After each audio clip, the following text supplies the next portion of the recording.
Hi everyone, we are going to do the fine tuning of GPT-OSS.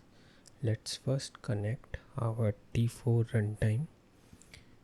You need to ensure that you are running a GPU instance. To make sure, click on the runtime, change runtime type, and make sure that you select T4 GPU. Once that is done, we have to install some of the dependency that is required for fine tuning this model. So let's install with the help of UV.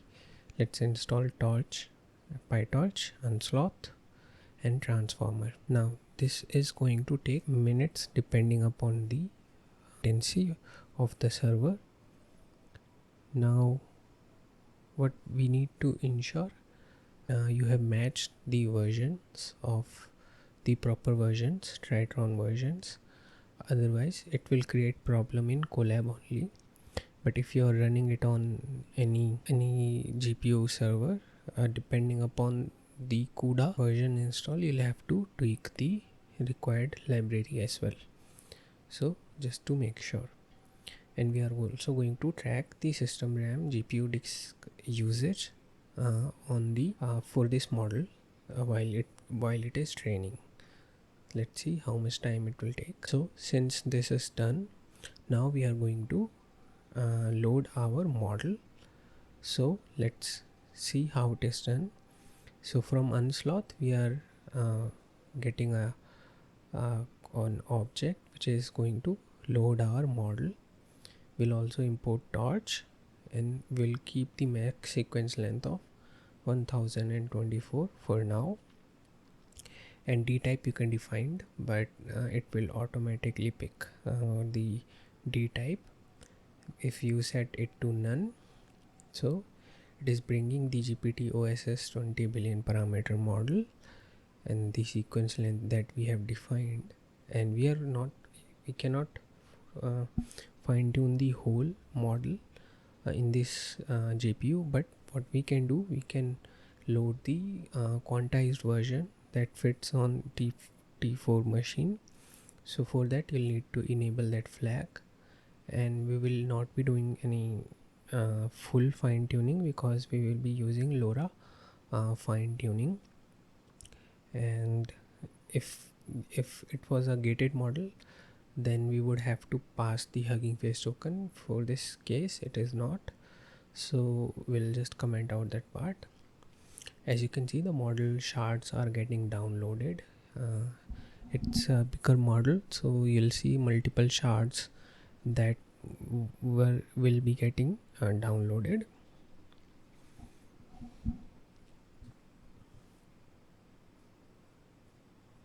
Now you can see the model has been downloaded and see our GPU RAM consumption. It has taken 11 gigs of RAM out of 15. So the model is loaded in our GPU memory.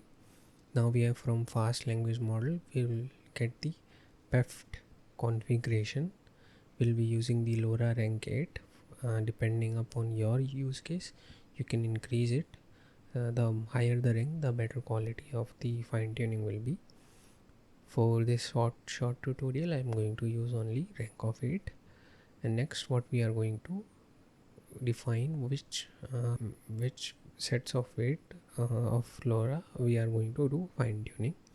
So here you can see we are fine tuning the KQV and down and up projection matrices. This is the scaling factor, and we are going to run this. So this is the configuration. You can use your own configuration as well depending upon your requirement. And from now we are going to load an Hugging Face dataset, which is multilingual thinking, and we are going to split the train set, and we are going to also from unsloth chat template we will bring the GPT template, and this is how we standardize the dataset. And then we have to format the prompt. So for any examples from this dataset, we'll bring the messages where the conversations are there, and in the tokenizer we'll apply the templates and then put everything in the text, because for Hugging Face dataset this is how we need, so that the mapping will be done. Once this is done, let's print one of the records.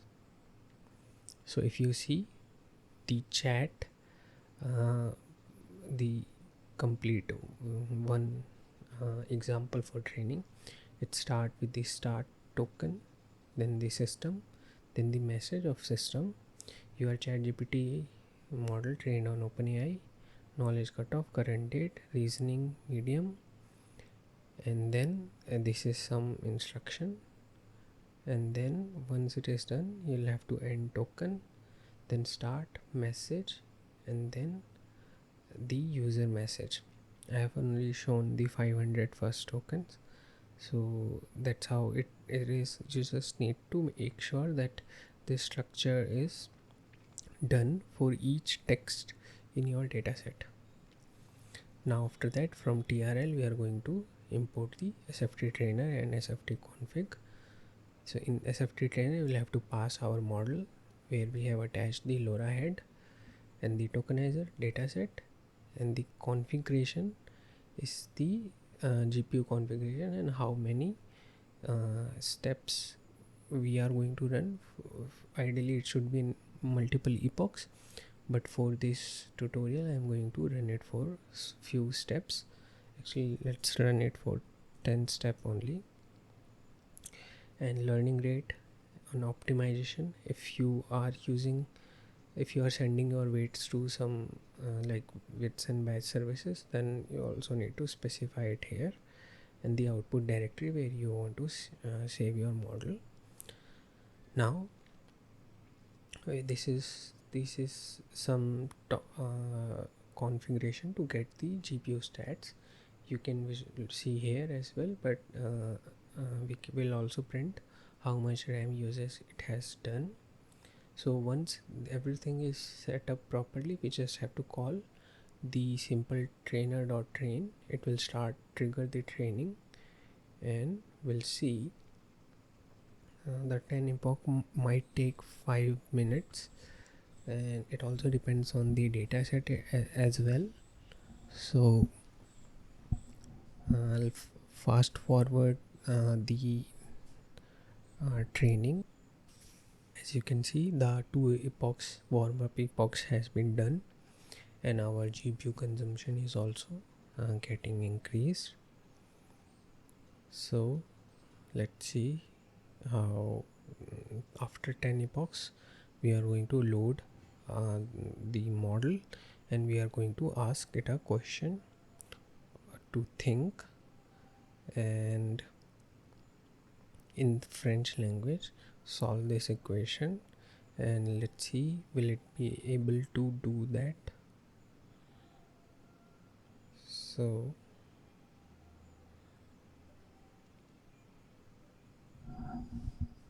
as you can see, 10 epochs has been done, and our training loss has also decreased.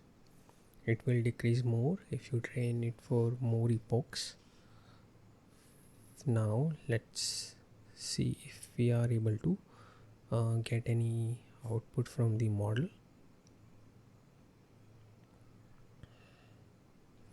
What we have done, we have loaded our question to tokenizer as an input, and then we are passing model to generate.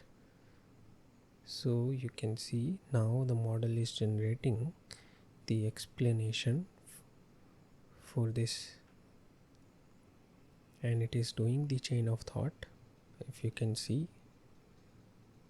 And once everything is done, you can model.save, and it will save the model as the fine-tuned model. Here you can see, and in the output you will also see the model intermediate safe tensors, the checkpoints, and LoRa adapter configurations. So this is how you can fine-tune the GPT-OSS model. Thank you for watching this tutorial. Thank you.